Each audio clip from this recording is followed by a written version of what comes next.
um, on YouTube, and as you can see on the stage itself. I'm going to make one more announcement.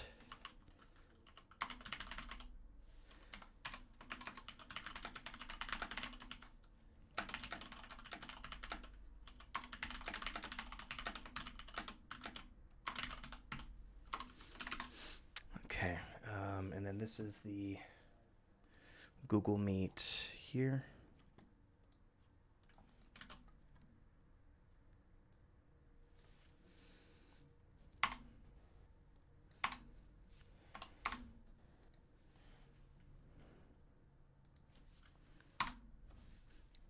Okay.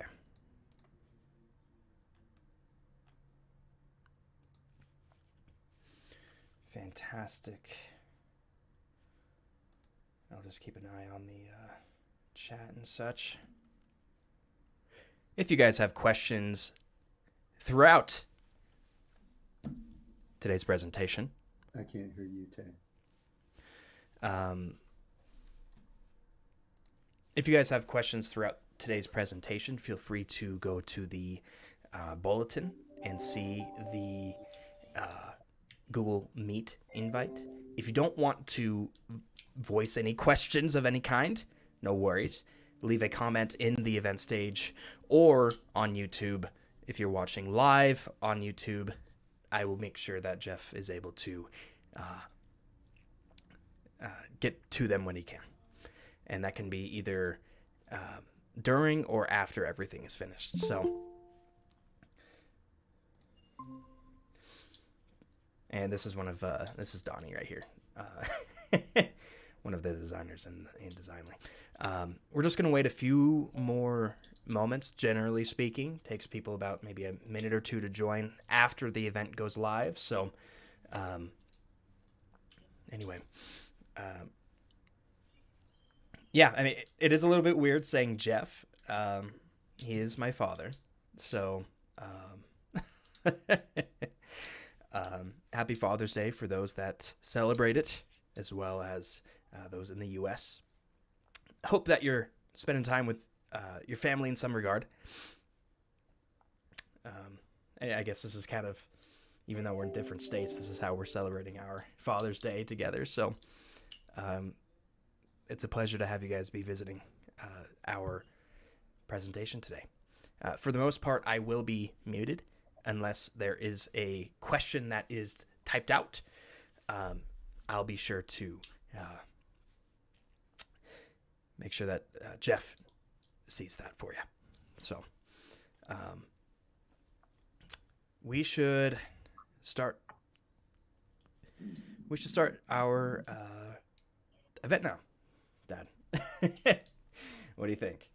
All right. Yeah, I'm ready to go. Wonderful. So Taylor asked me to give this presentation. Hi, everyone.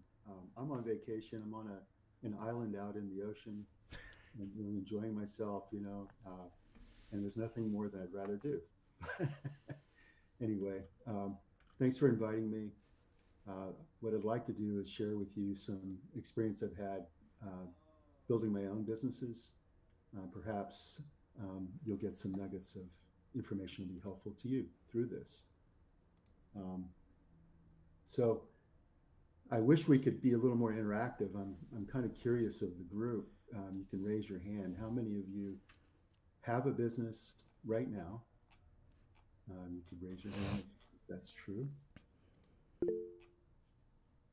So Donnie's raised his hand. Okay. How many would like to start a business? Raise your hand. I think it's give people a moment to type things out with the thing here. Just a moment. Yeah.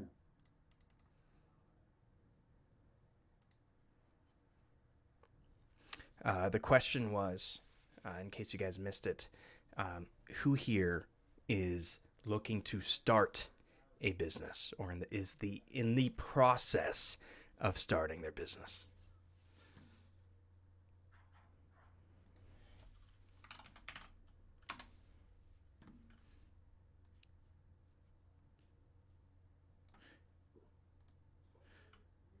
TS, you're looking to start as well? Okay. We have another person. Wonderful. Great. Well, why don't I go ahead and just get into the presentation? Hopefully what I'm going to present will be helpful to you. Yeah, please do. I'm going to go ahead and mute myself. All right. Can you see that, Tay? Yeah. I believe all of us can see this now. Awesome. Thank you. All right. So the things that I'm going to cover today are who am I and why should you even bother listening to me? What experience do I have? I'm going to talk a little bit about the why of starting a business or having a business. It's really important to be clear about that. Figuring out the why of starting a business is important to clarify for a whole bunch of reasons. Steps in building a business plan. It's a little boring. I won't spend a lot of time on that. Keys to establishing a business that will last and be profitable. That's the key thing. Business development. You don't have to be an extrovert, contrary to what some people think.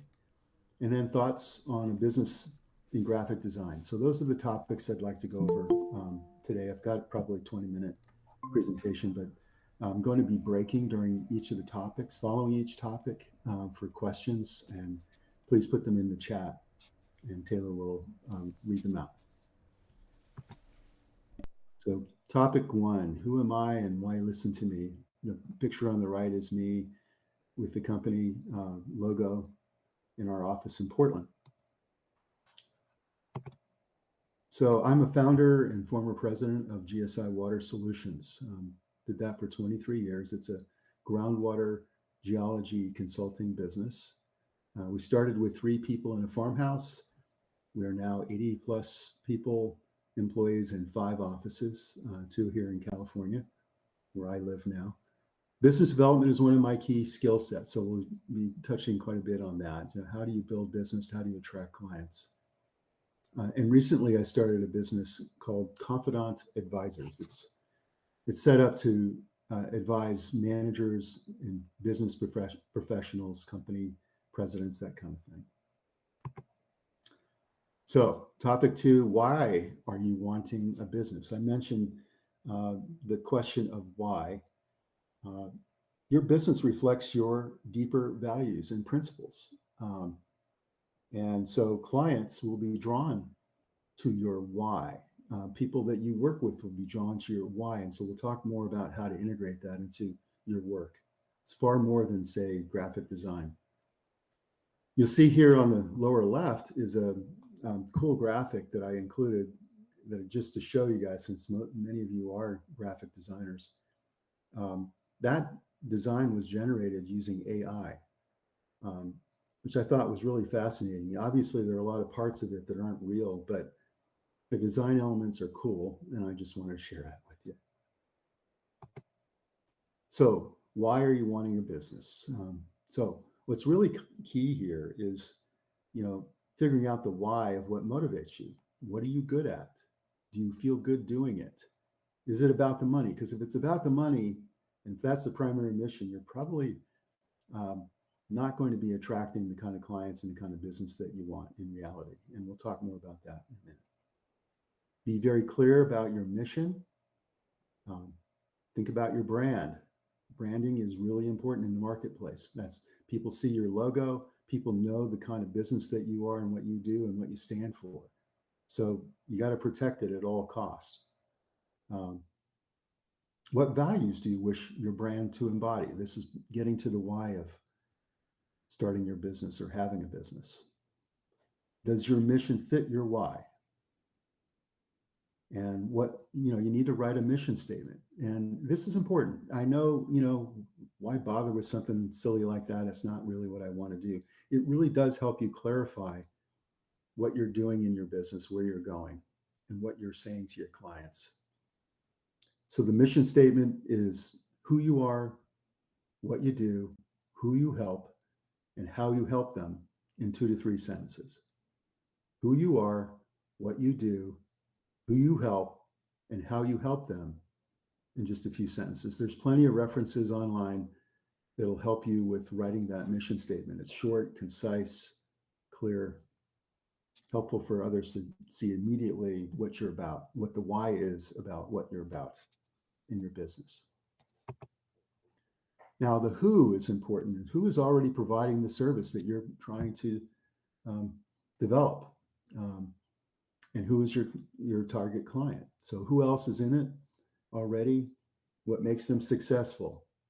How will you be different? Do you have relationships to help you get started? Now, how you differentiate yourself in a world where you're competing with world-class people all over the internet. I mean, and people doing graphics inexpensively. It's a tough business. So you got to really think hard about what's going to differentiate you to a potential client. And what they're thinking about is how are you going to help them make their business successful? That's the key mission. Passion isn't enough. You've got to be prepared. You got to have a number of things in place that we'll talk about in a minute. Have you developed the skills, the knowledge, and relationships you need at this stage? Some people like to get started in business right away because they don't like their job, they don't like working for other people, and they feel more comfortable doing things on their own. The problem is if you start too early, you haven't developed enough relationships to help you in the business. You haven't developed fully all the skills that you need, the business acumen, or how do you set up a business? Where do you find clients? And typically, you build those over a period of time. So sometimes you got to start out, you got to put some time in with another company to get some experience. I mean, that's what I did. I started my first business, I think I was 40, 41, something like that. And I wasn't really ready before that. Number 6 here is important. Do you have enough startup money? I mean, let's face it, it costs money to start a business. A lot of times you can't start cold turkey. You got to work other jobs and do this on the side. I understand. I know Taylor is doing that too. It's tough. Save your money. You're probably going to need it. So topic 3, maybe I'll stop here and just to see if there are any questions before I move on, Taylor. Yeah, let's go ahead and take a moment. There was a lot of information that was reviewed. There's a lot to a business, right? Understanding your foundation is critical to moving forward, right? Because if you don't have the correct foundation, you're going to run into something that you didn't foresee in the future, right? So for those that are in the event stage, those that are in the chat, Donnie, Satasio, both of you are in the Google Meet right now. Feel free to leave your comments or unmute. I would love to hear your thoughts. So Jeff, into kind of where your headspace is at with this.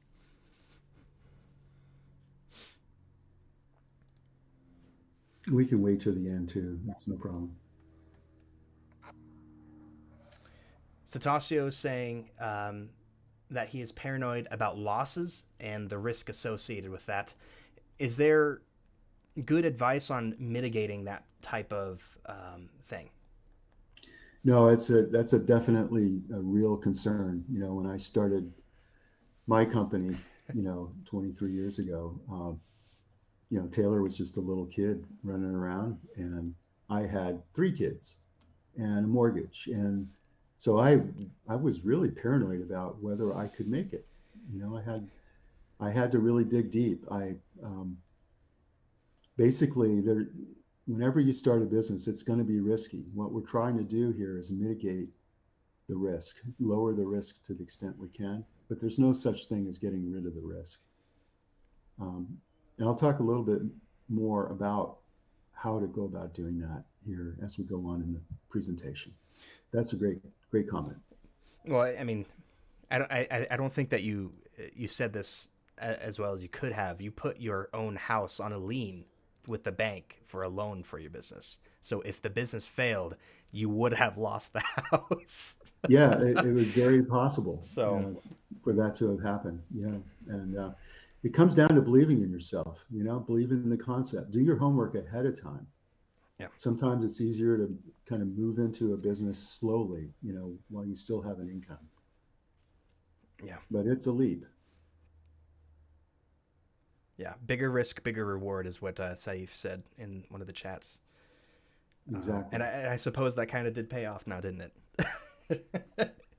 Yeah. I mean, you see the places on this photo right here. I get to go visit them now, and I was able to build a successful business with the help of others, by the way. I didn't do it by myself. Um, so I have a little cabin in Oregon. The lower left picture is from there on the deck, and visit Hawaii on the upper right. So I get to do things. I'm not rich. Don't get me wrong. I'm not, but I have enough, and the business was able to supply that, and put my kids through college. That was important to me. Yeah. Absolutely. Took preparation. Took 3 years of investment in graduate school. Donnie, did you have any thoughts before we move on? Oh, we have another person typing in the chat as well.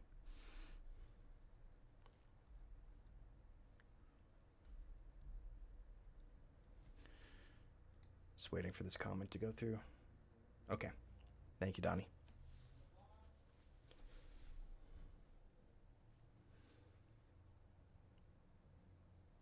I think this, one of my members is typing out a question.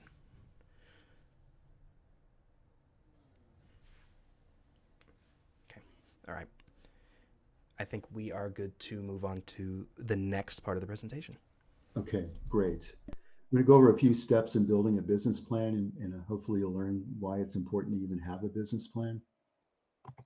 So, develop a concise written description of your business and the service you wish to provide. It can just be a paragraph or two, but spend some time on that. Really will help gel your idea. This is all part of the preparation you need to do to make your business successful, lower the risk. Research who else is in the business and who are your competitors, primarily in the space that you want to occupy. Identify what differentiates you from the others.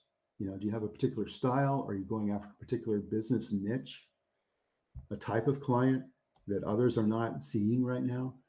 This is one of the things that's difficult, is to be an innovator. You got to look out into the future and look at trends to see where things might be in the future. A lot of successful business people are able to do that.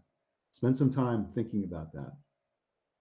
Identify your strengths, your weaknesses, what are the opportunities, and what are the threats to you and your business. They call that a SWOT analysis. I don't know if anyone's heard of that before. It's just, an acronym, right? But it's worth writing those things down. Write it down on a piece of paper. What are your strengths, your weaknesses, your opportunities, and your threats? And it allows you to kind of figure out, oh, well, I've got some weaknesses in these areas. How can I shore that up as I build my business?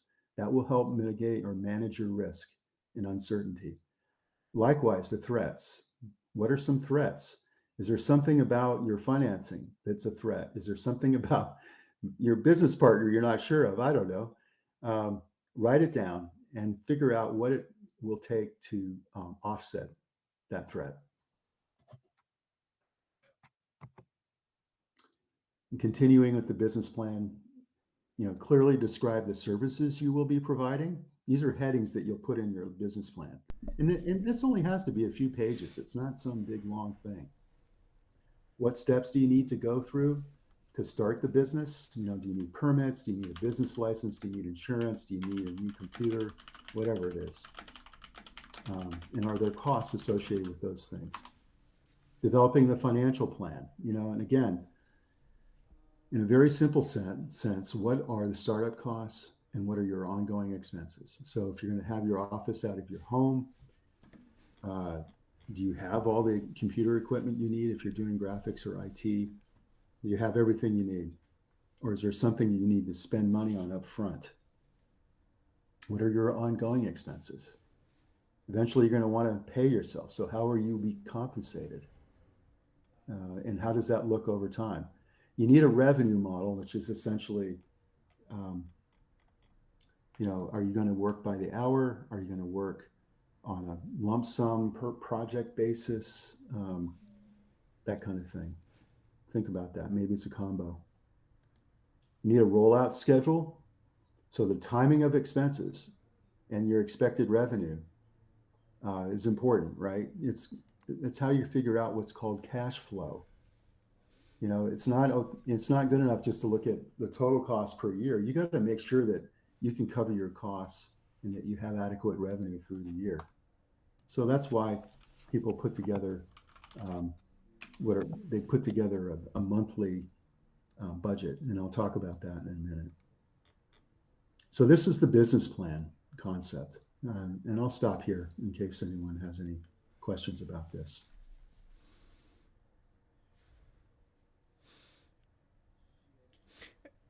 Yeah, I mean, it's important to. This is kind of doubling down on the fact that as a designer, you need to, whether you're going into UI UX, you're a coder, you're a creator of some kind, an artist, illustrative, contemporary logo designer, brand, whatever it may be.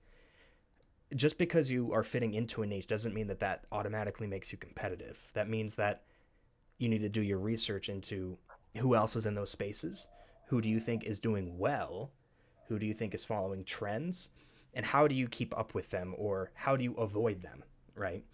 How do you find ways to be competitive with them? How long do they normally take, right? Sometimes that also means just going out of your way and just straight up asking them and pretending to be a customer, right? There's lots of different ways to do the research. Yeah. And I think that you guys have looked enough online. Taylor and I have talked about this many times. You know, there is so much competition out there on the internet. So the critical part is, how do you differentiate yourself? How do you avoid getting into a commodity kind of thing where, you know, I see that there are people willing to do logos for not very much money. You know, is that really where the space you want to be? Or is there a different level of consulting that you can do with the logo and the brand and the client's business plan to help them develop their vision and their mission? So it goes beyond just the simple things you might think that you see on the internet. I think Donnie had his hand raised. I think he has a question. Donnie, go ahead. Yeah. Hey, Jeff. How are you? Hi, Donnie. So I had a question about the rollout schedule. So right now I track my expenses on a Google Sheet. It's basically Excel just for Google, and it's free and whatnot. Yeah. So what's the best way to maybe develop that? Because I have a bunch of ongoing leads right now, and I just pulled one of them. And I am going to have some expenses because I'm investing all my money still back into the business. I need a new logo. I want to hire some freelancers. I am going to start marketing for many businesses locally here in the DFW area. And I kind of want to get that all out of the way. That way I already have like it templated and ready to go. That way I can mostly focus on my work. Right on. Yeah, this is part of the challenge you just hit, you know, is that how do I keep track and run my business while I'm actually doing the work? That's why when we're starting out in business, we end up working a lot more hours than we expect. But, you know, starting out with a spreadsheet is just fine. That's what we did. We eventually moved into QuickBooks. That's a simple way of keeping track of income and expenses. And also it's helpful at tax time. Rolls things up. It's pretty simple to use. You could probably do it yourself, or there are people out there that bookkeepers that use QuickBooks all the time. If you end up with, as your business gets more complicated, that's what we ended up doing. Eventually we moved into QuickBooks, and I hired somebody part-time, just hourly, to keep that up to date. And then, in fact, one of my business partners was really good at that. So that's what we did. I didn't have that skill, but we brought it into our business. Eventually, now we have a very sophisticated Deltek, you know, accounting software that's thousands and thousands of dollars to buy and does everything, you know, requires a lot of training. So you just develop the tools that you need at the time. Okay, thank you. Yeah. I don't see any other questions so far right now, so I think we're good to continue. Okay, great. All right, topic 4, keys to establishing a business that will last and be profitable. That's a little different than developing a business plan. And we'll get into some of the details of what I'm talking about here. Obviously, we have costs. We need to make that pie on the lower right as big as possible, is the bottom line. So, and by the way, I want to thank many of you. Taylor shared with me some graphics that you guys have been doing and working on. Not everybody, I'm sure, on this call. I don't even know if some of the people on this call are even represented here, but I've included some really cool graphics that you guys have worked on and developed, and here and there. And if I get any of the references wrong, please let me know. So keep things simple in the beginning. I think that's consistent with what I was just talking about. Another key point, and these are things that I learned over time, in somewhat the hard way, just little lessons learned. Insist that everyone be treated with respect and in a professional manner. Really, really key. This ties to very much to your brand. It ties to how you want to project yourself in the marketplace with clients, but also you're eventually going to be wanting to attract perhaps collaborators, partners. They want to know that you're running a clean, tight, respectful, professional business. And if you've got people that you're associated with that can't behave that way, they need to go, because this creates a corrosive environment to work in. And I've learned the hard way, and it's cost my company a lot of money to tolerate some people like that. I don't want to get into the details, but it's just words to the wise. Be careful about who you ask to be a business partner. One of the reasons that businesses fail is because the partners don't get along, or they don't have enough money. They got overextended financially. And I've had some experience with this, where I had a partner that was not a visionary, by the book, did everything by a spreadsheet, was not creative in the least, could not process anything in real time. It needed 3 or 4 days before he could make a decision. And it created frustration. And his focus was on his retirement. He wanted the business to support his retirement. And that is not at all where I was headed and what I wanted to do in the business. And it created friction for a number of years. So that's why if you think about having a partner, which I'm not advocating, but if you do, spend a lot of time with that person, understanding their values, their principles. Are you guys in alignment? Follow your business plan, obviously. Be ready to adapt to change. There's always going to be curveballs thrown at you left and right. As I talked about, employees can be real headache, and they are expensive. So you got to think carefully through that, the value that employee will bring. And does it offload you? Does it allow you to bring additional services that you could not offer? Does it contribute to the bottom line? Is there profitability there?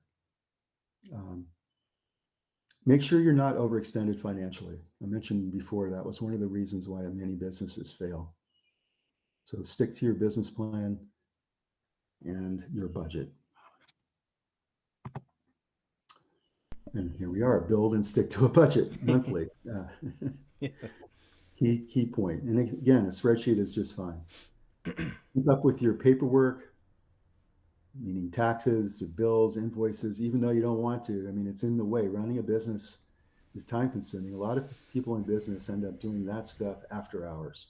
They focus during the business hours when the clients are active, and you take care of this stuff after hours. Eventually, when you build a successful business, you can hire someone to take care of this during business hours too. That's what I ended up doing. I realized that I needed someone to help me with the paperwork and stuff. So I hired a part-time bookkeeper. It worked out great. By the way, we started our business in that farmhouse. Our server that we were using was just sitting on a card table down in the basement. That's all we had. And it was good enough till we could afford to get a real IT person to set up a real network for us. Now we have fiber optic, and we have servers in all 5 offices, and we have a backup data center out in Las Vegas in case something happens. Everything is backed up all the time. Get help on things you're not good at. That's a key one. Oh, I missed one. Writing a strategic plan for your business development to help focus your effort and your mission, towards your mission. Um, that's something that eventually you'll want to do. You don't need to do that right up front. Be thoughtful about growth.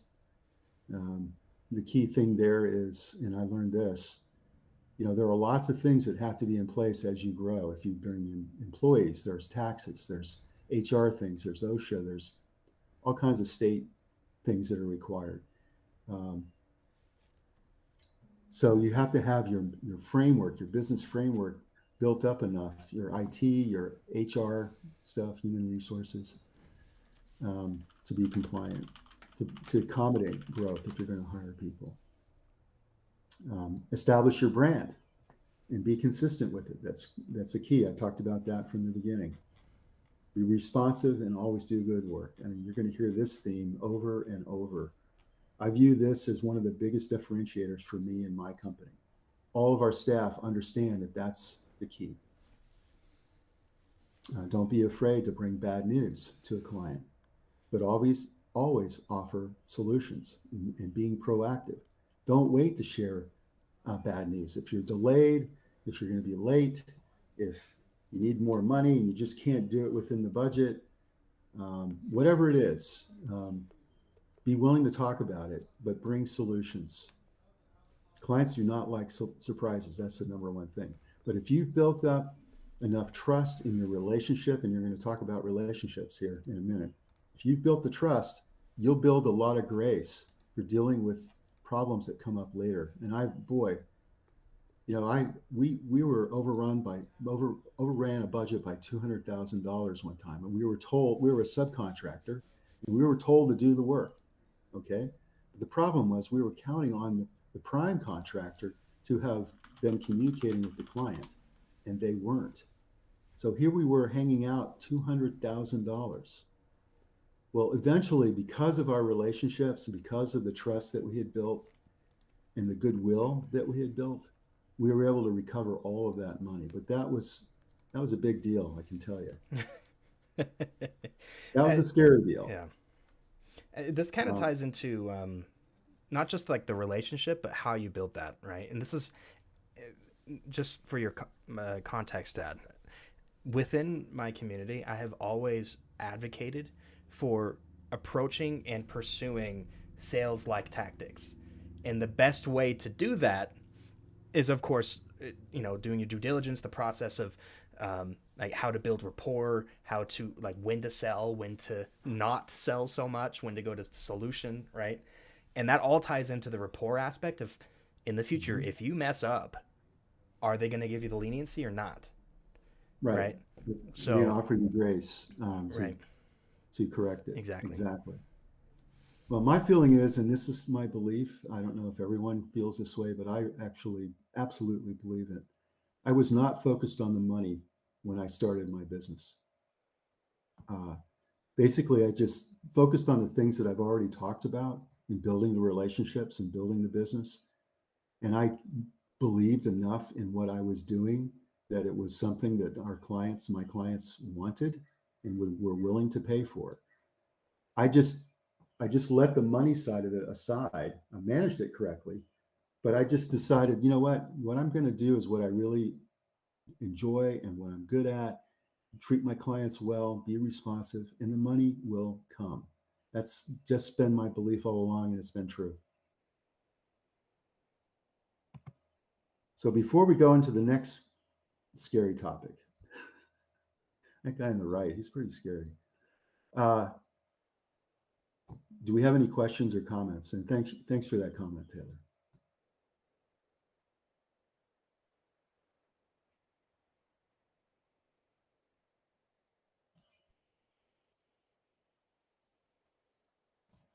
All right.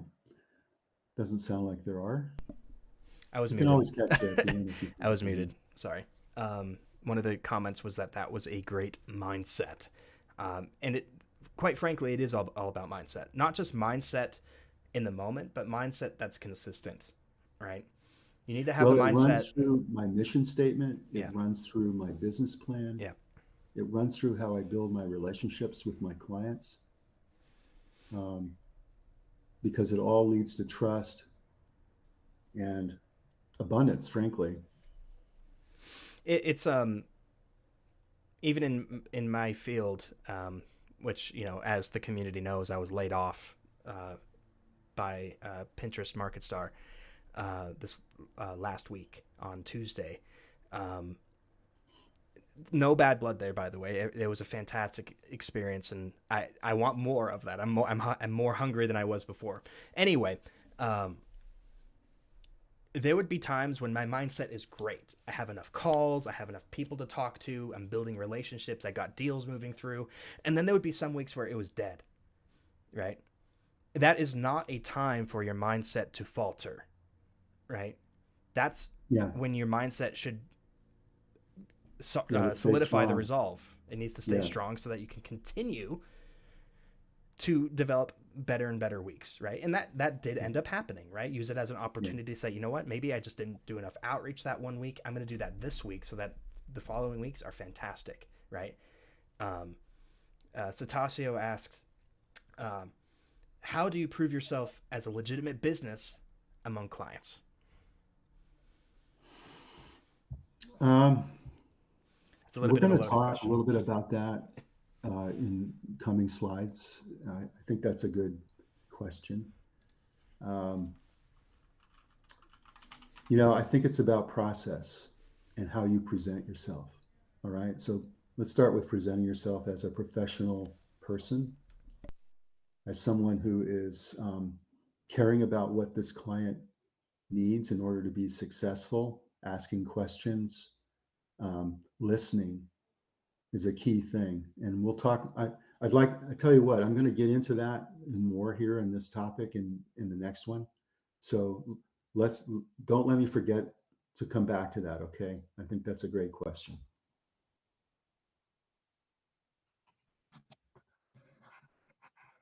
All right. So business development, you don't have to be an extrovert. I get this question all the time. People tell me, oh, you're an extrovert. You can do this. It's easy for you. For me, I'm kind of quiet and I'm an introvert and I like to just sit at my desk and do my work. Well, you know what? There's room for people with all personality types. And I'm going to talk about that. Um, you know, there's definitely room for people that are technicians who do excellent uh, artistry, design, um, execution, delivery. You have to have that ability to be successful in business. And so your approach to business development is going to be different than somebody else who might be a little more extroverted. You're going to be the keys, though, that are really common to whether you're an introvert or an extrovert type of person is listen to your client. And what I tell people too is when they tell me this, that they're not comfortable talking to clients, well, I say, well, you have friends, right? You have relationships with people. You can build a business because it's all about relationships. And when I say that, it's like staying in touch with people that you meet. It's about being, a little vulnerable with who you are, sharing your mission statement, your mission and your values and your principles, the why of what you're doing, the being responsive. I can take care of that. I'll do that for you on Monday and make sure you do. It's all about that over time, building that trust. I can tell you when I came to California 10 years ago to build the California business, and by the way, right now it's probably almost half of our business in the whole company. But I started with nothing, and I had to make a lot of cold calls to clients. And I'll share with you in a minute as we go on here how I did that. It was uncomfortable as all get out to make a cold call or to show up at conferences or places where I had no idea who these people were. And I'll share with you in a minute, kind of how I approached that.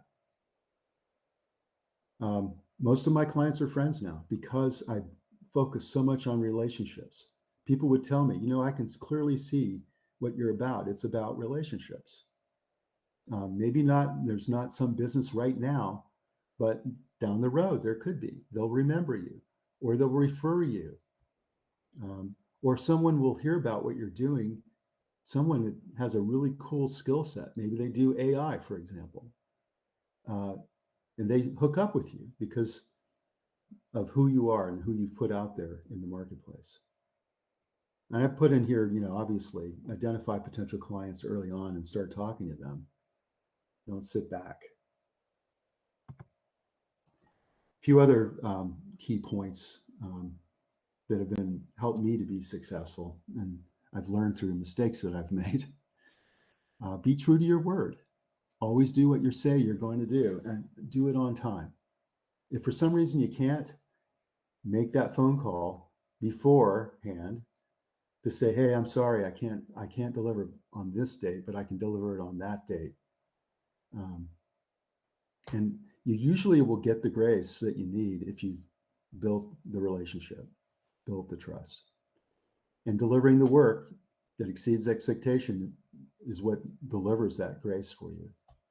And that's your best business development, BDE, business development, is delivering excellent work. And that's why, you don't have to be an extrovert to deliver excellent work, because you're always responsive in delivering on time.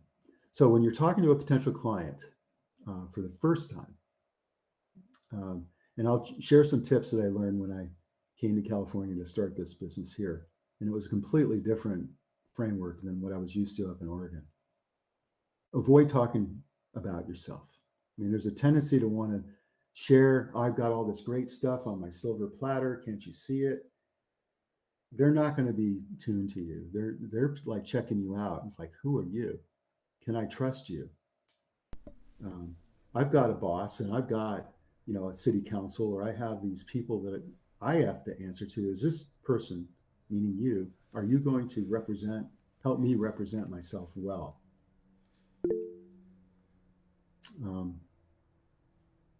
I just wanted to make a comment there because Yeah. I think that with the previous program that I was working with in that sales job, and that quite a bit about, I think one of the failing lines of that particular sales job was that they wanted us to focus so heavily on what we could provide to them, the silver platter, the value proposition of like, look at everything I can do for you, right, as like the first thing to sell to them, even giving them pitches before we're even in contact with them, with like maybe like in reference to a client that they had worked with in the past but we're not even sure they work with anymore. You know what I mean? So and I could tell, and you and I could tell, that wasn't the best way to really approach developing relationships long term, right?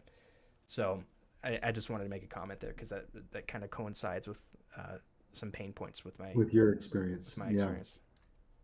And I've been through this too. And I've been through business development training, and they pointed out that trying to avoid the silver platter syndrome. People like to talk about themselves and what they're doing and what their issues are. The key thing, though, in order to make that happen, is that your conversation needs to happen at a convenient time for them. If they're rushed, if they're tight for time, it's probably not the best time. Find, if you're sensing and you're listening and you sense from their body language or their way they're speaking to you, they really don't have the time right now. It's okay to acknowledge it. Hey, I understand. I can see that you're really busy and you're prepping for another meeting. Can we set up another time to talk about this? But usually what you'll find is that they'll want to cut you off if you're just talking about your stuff. If you're talking about their stuff and let them talk, they'll make time for you. So listening is, I think, the number one thing I would have to pass on to you in business development, other than delivering. So the opportunity you have will come to share what you have to offer. But you see, what you have to offer, what you're going to share, is going to be so much more powerful when you know something about what their problem is and what their issue is. What is it they want to accomplish with their design? Not just, what they want their logo to look at, or what their website needs to look like. You got to dig deeper into, what are the values and the principles and the why of what they're doing in their business, and what is it they need from you in order to make their business successful. That's the focus. So you have to ask questions about their business in order to uncover that stuff. And then lastly, I mentioned here, don't chase projects, focus on building the relationship, because sometimes, at least in my business, I'm not sure if it's true in yours. Um, certain people, they call business development, I'm going to go chase a request for a proposal or a request for a bid, and that's where my energy is going to go. And there's a certain amount of that you've got to do, of course, if that's the way business works for you. But it's so much more. You'll be so much more successful if you're building and focusing on the relationships first. You'll hear things. I've had clients tell me stuff that they flat out, and I know they weren't going to tell other competitors because I was talking to them about their business and what they wanted to accomplish. All right. So I think before we go to this next topic, is there anything else on this so far? My next topic is about some thoughts I have about specifically building a business in graphic design. But if there's anything that I've already talked about that you'd like to discuss further or ask a question, please go ahead.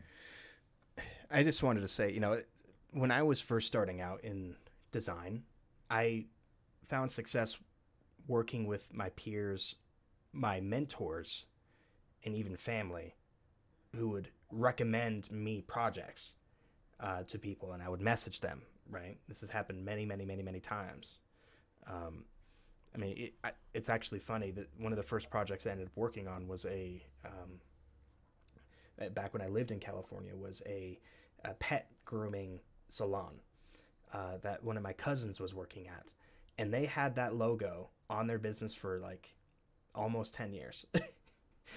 They just switched locations and got a new branding. But because that relationship existed, and it's actually funny because now I live across the street from that salon, meeting them face to face, talking about their business, right? All that plays a vital role into all that. Even in my prior work experience, right?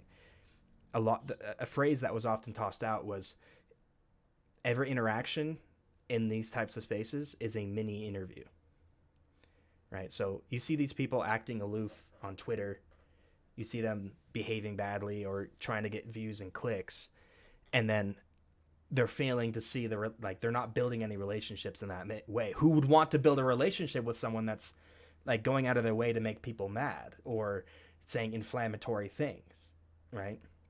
So you only get one chance to make a first impression. yeah. So no matter how you, wherever you end up, whether you're going to that conference to make a bid, right? Don't stop at just making that bid. Talk with the people that are also making bids, right? Because chances are they're either working in the same space as you, or they're in an adjacent vertical that you could also benefit from, right? Yeah. So we'll talk a little more about that in the next couple of slides, but being willing to get help and talk to potential mentors or people that you might learn from is a good thing. And there's different mentors for different things. In my life, I've had all kinds of different mentors for different reasons. Okay to move on? yes, I am not seeing any other questions at the moment. So I've just put some thoughts down on business development or business in graphic design. And again, I thought these graphics on the right-hand side of the slide are really cool. Neat stuff that you guys all do. It's very creative. I love it. So remember, it's about making your client's business successful. That's the number one thing you're trying to do. And those are where your focus for your questions to a client needs to be. So learning about your client's business and ask lots of questions. Be open. And another tip or topic here is be open to different ways of getting paid. There's lots of different models out there depending on the client and the situation. So are you going to do hourly? You're going to do lump sum. Seems like starting with a free meeting to learn about their business needs is important. Offer initial concepts at a low price and then add elements after building trust, rather than giving them the whole enchilada up front. That's an approach I've done. I've broken up projects in phases or in tasks. And I said, okay, let's just start with this first phase. It'll take you this far. This is what you're going to get at the end of it. And it's going to cost you this much, and I can complete it in this time. And you're going to be able to make decisions about subsequent phases, once we get there. And I knew in my own heart, I already knew that this was a way to get the clients buy off on things as we go, build the trust. So by the time we got to phase 2, it was going to be a no-brainer.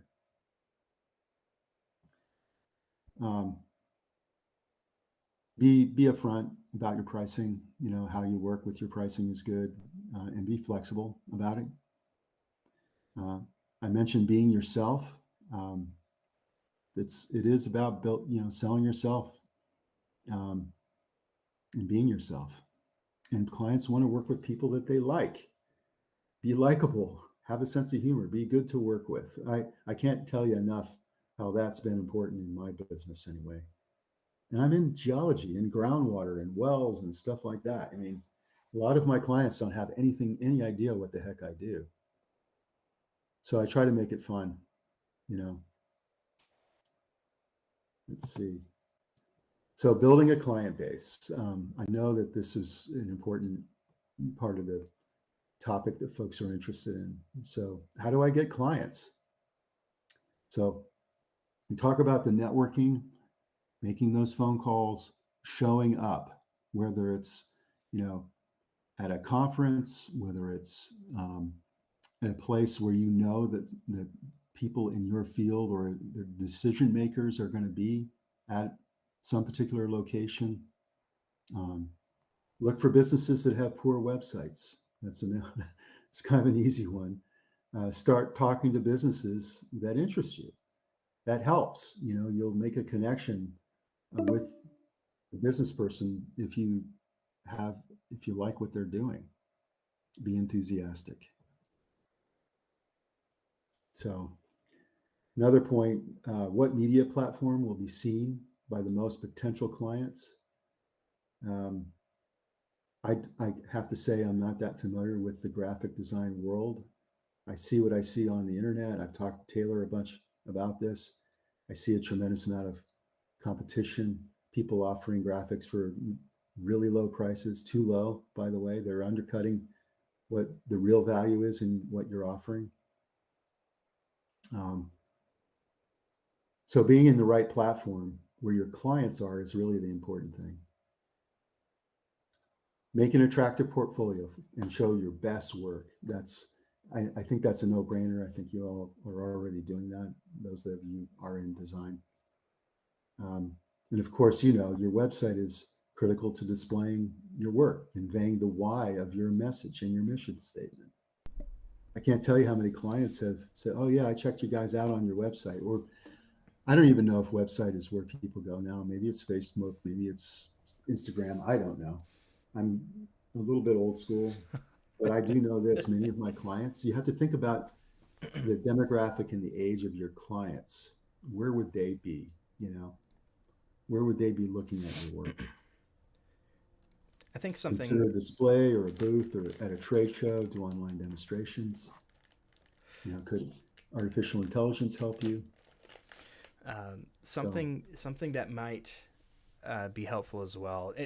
And this is going to vary depending on which niche you end up going into, whether it's marketing, whether it's strictly just the service base, you're working with a creative agency, you get tasked one thing, you do it, you send it out, done. Depends. Point being, showing off projects that drove results, showing success stories. If for those that are attending, right? You all know that I work with thumbnails, right? YouTube thumbnails. I don't just show them the thumbnails that I made in the past. I do, but I also tell them about the performance of that video and why it was performative, why we chose that time to actually release it at that time, right? A lot of news cycles, we needed to get it out in time, right? Showing those success stories goes a really long way. And you'll see that if you look up Yeah. any agencies in your area, they're going to have like a client area or a success story area to give you that logical buy-in and a little bit of the emotion and say, hey, look, these people know what they're doing, right? And Donnie has a question. So it's about just networking in general, right? So I'm doing chambers of commerce here locally, but that's really my main source of networking as of right now. But in my chambers, there's like over 100 CEOs. You give a 30-second elevator pitch and you move on. That's about all Yeah. I got for networking so far, though. So I understand that word of mouth is huge too, and I don't have that many clients just yet. Like I'm still in talks with a bunch, so word of mouth isn't going to help me these first couple of months just because I haven't gotten any, well, case studies or clients. Um, so obviously they won't give much word of mouth. So what would you say is best for networking? I've been trying to get into Yeah. LinkedIn, but Mhm. I kind of struggle on that aspect of networking. Yeah.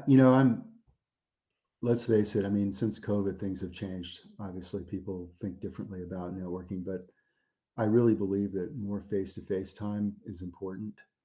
That personal connection that you get with a handshake and a face-to-face look in the eye. I think, like for example, on Monday, I'm going to my first Rotary Club meeting. And Rotary Club is a place where a bunch of business people show up. There might be 100 of them there.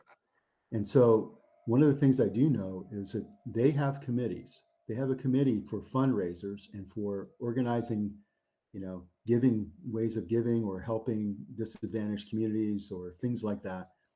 I'll sign up for one of those. I'll get to know the people on that committee. And usually there's, like, for example, I know there's graphics that are going to be associated with anything that they're doing that's promotional. So I'll do the graphic.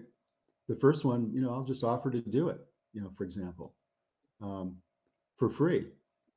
Some of the business people or people that are on that committee are going to notice that.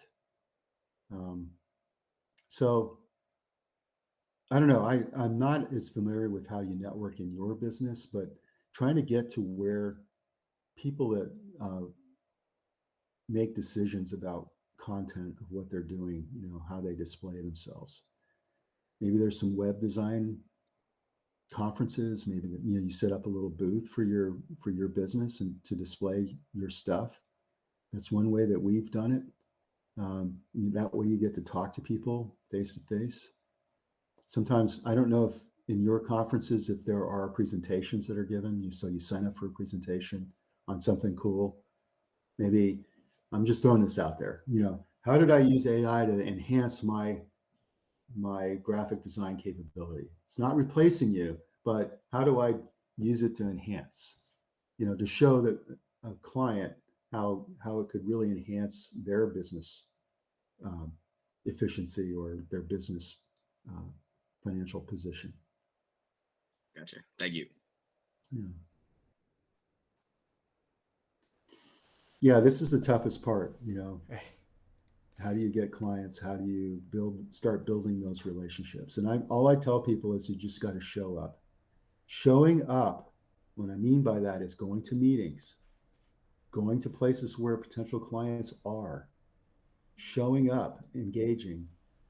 Honestly, that's about 90% of it right there. Showing up. You'll be surprised if you just talk to people on a relationship basis and they get to know you a little bit, hopefully get to like you a little bit. You'll be invited to things. That's what happened to me in California. I started getting invited. People started saying, hey, will you give me a proposal on this and this? Or come talk to me about this. I mean, like this little confidant advisors thing, I'm only going to do it part time. I'm technically retired, right? My kids tell me that I'm retired. Uh, No. so, so that's about advising managers and business owners about, whether they have staff issues, a board relation issue, how do they make their business more entrepreneurial in spirit. I've got my first meeting Tuesday for my first client. And all I did was I reached out to some existing clients and said, "Hey, what's going on? I'm starting this business. Um, and what do you think?" And I had some knowledge about what their issues were already, having had past relationships with them. And so it made it easy for them. Now they've called me and said, "Hey, we want to get together with you." I just wanted to quickly point out as well, Google's telling me that this meeting only has a few minutes left. Okay. So we might want to start wrapping things up or Yeah, let's do that. extend it. Let's do that. So I've got some resources here. So when you get a copy of this presentation, they're on building a successful business, but there's also some how to start a graphic design business. Many of the concepts that I've presented, you're going to see in these references. In closing, starting a new business takes courage, it takes planning. You have to be willing to take risks with your ideas and believe in yourself while listening to what the client wants. That's the key thing. What is it that the client wants? Not what you want. What does the client want? Stay true to yourself, remain focused and positive, even in the times of difficult times. It will turn around. There'll be uncertainty and low times, but be persistent. And don't be afraid to ask for help. Those are my closing comments. And I like this particular phrase that Walt Disney came up with. And, you can analyze things to death. Figure out some way to start doing. There's no wrong way to start doing if you're coming from a good place. I think that's it. Yeah. Awesome. Dad, I really appreciate you coming on and telling a little bit more about your experience, your story. Quite frankly, this does just kind of scratch the surface. We could take several hours diving into every single topic by themselves alone, going into the best practices, the structure, how everything is laid out in order to, absolutely, get your foot in the door, right? But that would probably have to be for something, of course, in the future. If you guys found this to be helpful, please let me know. That way, not only my father, but potentially other guest speakers that can speak on these subjects will be brought in more often. Oh, God damn it! Just what the heck? I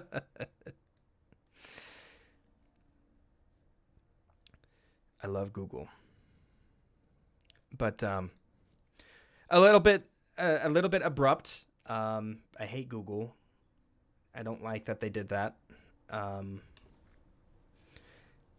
I was a little bit abrupt, so I apologize if you guys had further questions. Yeah, I think there might have to be a different alternative for the future, for when things go over on time. Anyway, I really appreciate you guys coming in. I mean, it really shows initiative that you guys came in and took it upon yourselves to just listen to what he had to say, right? Because, yes, I can understand, like, oh, Gates brought in his father to talk, blah, blah, blah. But at the same time, like, he's a resource, right? I see him as a resource that you guys may be able to find helpful for your own careers. So I really appreciate everything that you guys asked. If you have further questions, I know things ended abruptly. I know I had said that I wouldn't follow up. Oh, you're totally right about that, bestie.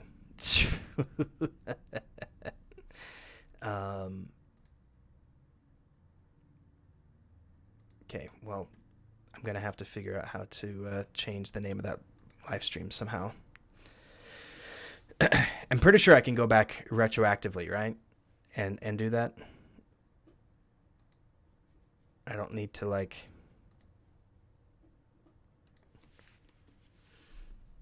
Oh, there we go. Investing in Yourself 101 with Jeff Berry. Okay, there you go. Yeah, that should save No, I'm not deleting the video. Nope. Just updated the name. This will remain on the channel for indefinite amount of time. But again, I appreciate everyone coming on and, of course, asking the questions that you did. I hope that what he was saying was helpful to you. But that is it for now. Just a few follow-up things. There has been a few changes to the server. In fact, I should be able to now give everyone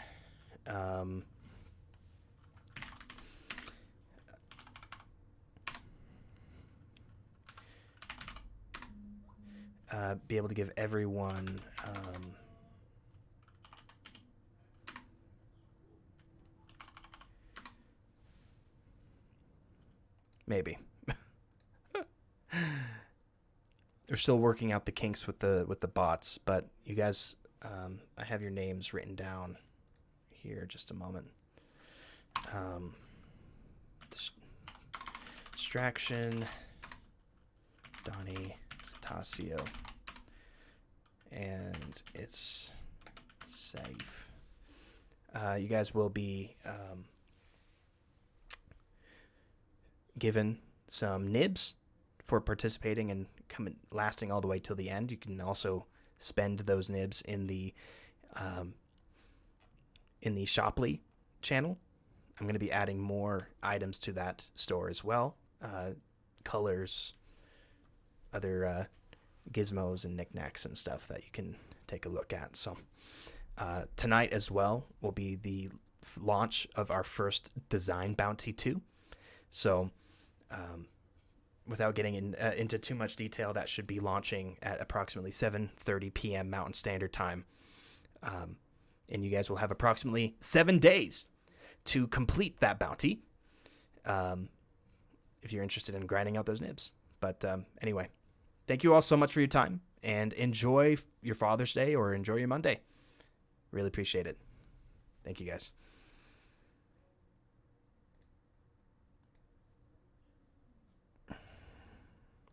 And good night, YouTube.